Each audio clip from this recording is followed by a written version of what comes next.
Everyone, welcome to today's video. My name is Chris. I'm with Nexa Mortgage Loan Officer with Nexa Mortgage. And today is December 16th. December 16th. Wow, not too far away from Christmas. So, hey, Merry Christmas to you guys, to you and your families. Hopefully you're doing well. I don't know when you're going to be seeing this video, but hopefully you're staying warm out there. If you got snow or whatever it is, just stay warm out there. Enjoy the season. It's one of my favorites. So I'm here in Arizona.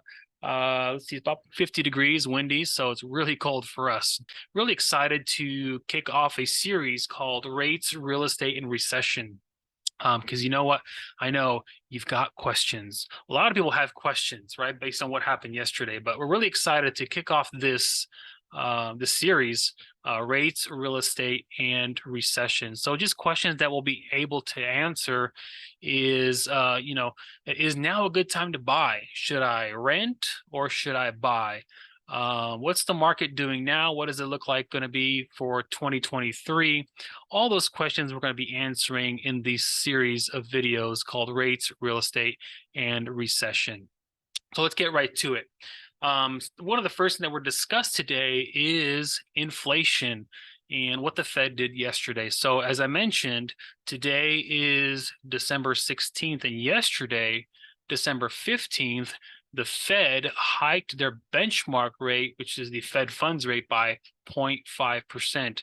And really, it's the seventh time that they've done this year. Just this year alone, they've done it 7 times.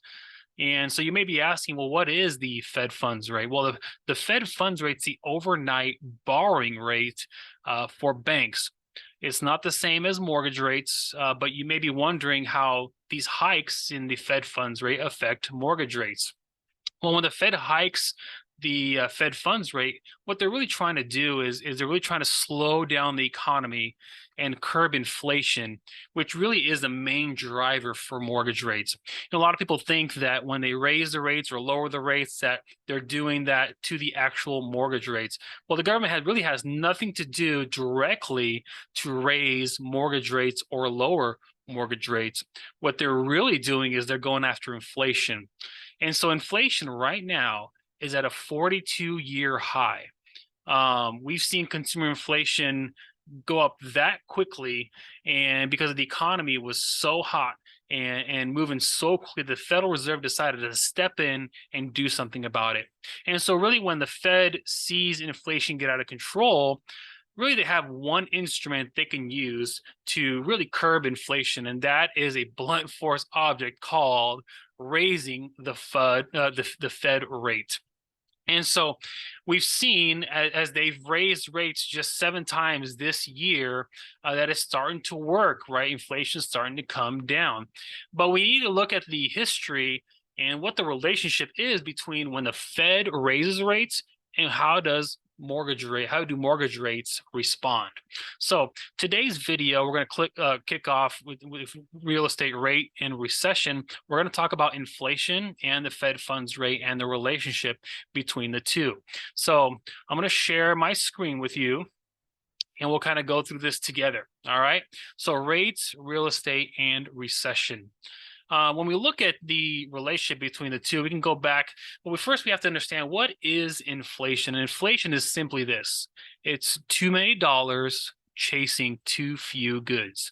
That's too many dollars chasing too few goods. If I gave you a check every month for $2,000 and I said, here, go to the store and buy these items on this list, you would go do that, right? Now, let's fast forward a year later. Same check, $2,000. You're going to go to the store, buy the same amount of goods. Well, guess what? That $2,000 is not enough to buy all those goods on that list. That is what inflation is. Too many dollars in the system, chasing too few goods. And we saw this exacerbated since 2020 with COVID and the supply chain disruption, and how there's so fewer goods.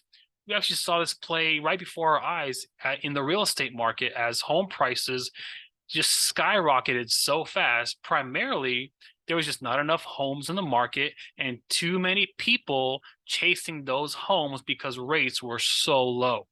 That's how inflation played out in the real estate market. All right. So when inflation is too many dollars chasing too few goods, how does that get fixed? Well, let's go back through history. Back in 1978 to 1987, the Fed chairs were Burns and Volcker, okay? And what they did was they saw inflation go from 7% to 14%, so it doubled. And we saw mortgage rates at the time go from 12% to 18%. And the Fed said, uh-oh, we got to do something about this. Inflation is getting out of control. So what they did was they took the Fed funds rate, they raised it from 11% to 20%. How did inflation respond? Well, check it out. It went from 14% down to 5%. So quite a drastic change there. What do mortgage rates do as a result? They went from 18% to 12%, and then we saw a recession.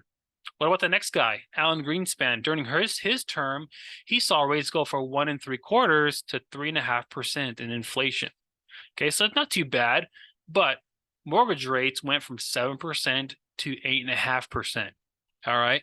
So then what he did was he took the Fed funds rate, he raised from 4.75 to 6.5, and inflation responded 3.5 to 1%. So it went down. What did mortgage rates do? They went from 8.5% to 5.5%. And then we saw a recession after that. So look at the relationship here between the rates, right?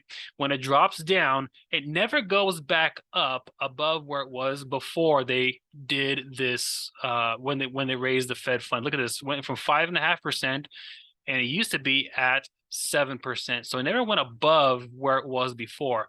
Go back here. It's 12% after all the Fed funds rate increases and inflation came down. 12% did not increase to above 12%, right? So it stayed at or below where they started. So what's going on now? Well, these numbers are a little bit behind, but we've seen prices go up, and inflation is actually a little bit more than that. But it went from 1.5 to 8.5, and it's actually right now it's about 14% when you make the adjustments. But mortgage rates went from 2.5%, which is unbelievable, right? By the way, remember that 2.5% to 5%. The Fed funds rate went from 0%. It was at 0% for a while. 0% to 3%, all in 2022. I mean, the other terms, these guys took a couple years to increase their Fed funds rate that much, but we accomplished this all in 2022. And that's really why we saw all the increases in interest rates so quickly and had such a huge effect on the real estate market so rapidly. It's because they were so aggressive in how they raised rates in such a short period of time. Now, what do we think is going to happen? Well, based on history, we expect interest rates to drop. How much do you think? Well, that's for another video, but we kind of estimate, we think that rates may come back down right around 5% or right below 5%, if we're lucky, towards the end of first quarter, kind of going to springtime when the buying season starts to heat up. So, and there's a lot of talk about that we may be headed into a recession, which I kind of think that we're already there. A lot of people think that we're already there, but they don't want to use the R word because it just freaks people out. But I think that we are kind of in a recession if we look at the economy and where we are today.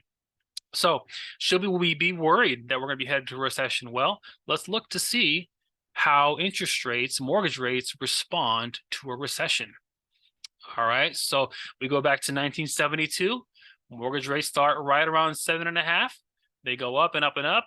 They hit a couple of recessions and they come back down. 1982, 83, 84, they came back down. A little recession in 1991, we saw that happen, came back down. Mortgage rates came back down. All right. Another recession in 2002, mortgage rates came back down. Another recession in 2008, mortgage rates came back down.